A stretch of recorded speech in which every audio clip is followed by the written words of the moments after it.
The words are the currency of your character's dialogue, the way they speak to each other and also speak to themselves.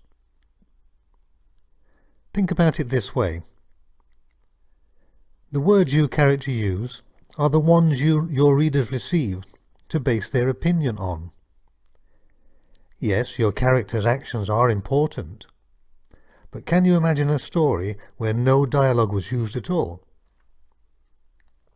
That wasn't a challenge for you to try and write a novel without dialogue, although it has been done.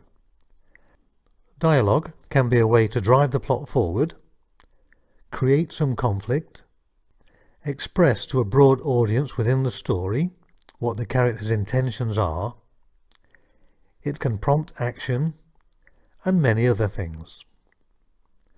Thus, it becomes essential to understand how you can create a dialogue that is believable and effective.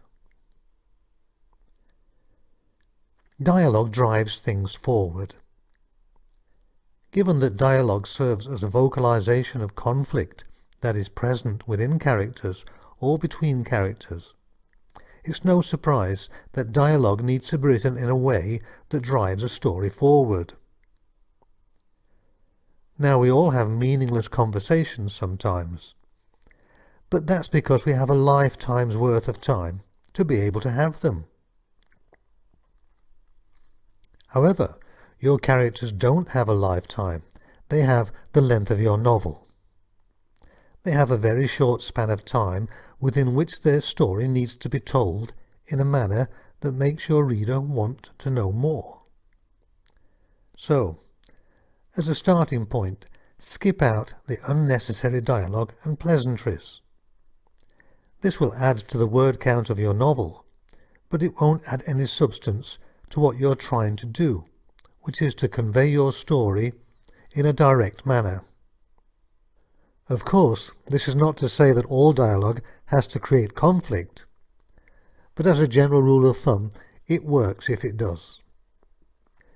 If you're unsure about a piece of dialogue, one way to ensure that you're adhering to this rule is to hide the dialogue and check if the story continues in the same way without it. If you decide that it makes no contribution at all to the story, then you should consider removing it. Dialogue doesn't have to contribute to the plot directly, but even through consideration of your characters' motivations, their morals, or changing their pattern of thinking, dialogue can still be useful, but don't use it as a filler to increase the word count. Focus on its flow. The strange thing about writing dialogue, and indeed all writing in general, is that the amount of work you put in needs to guide the piece towards sounding as though it's effortless. As counterintuitive as it may seem, this applies even more specifically to dialogue, because you want the conversation to flow naturally. Your characters need to have a conversation that sounds plausible within that realm or universe that you're considering. You might benefit from reading the dialogue out loud together with someone else to see if the conversation flows naturally. If not, rework the words to make it sound as though it's a conversation between real people. Dialogue tags are also relevant in this process, with the word said being most commonly used. Dialogue tags can be distracting and take the reader away from the actual action or dialogue. So you need to be careful you don't overuse the word said or similar words. After a while, if you structure the dialogue properly, it becomes obvious that your characters are saying things to each other. Unless there's a difference in tone, your readers don't need to be actively reminded each sentence who said what. In the same way, make sure your characters don't sound robotic in how they respond. You're not obliged to keep the balance of dialogue between characters in the same ratio either.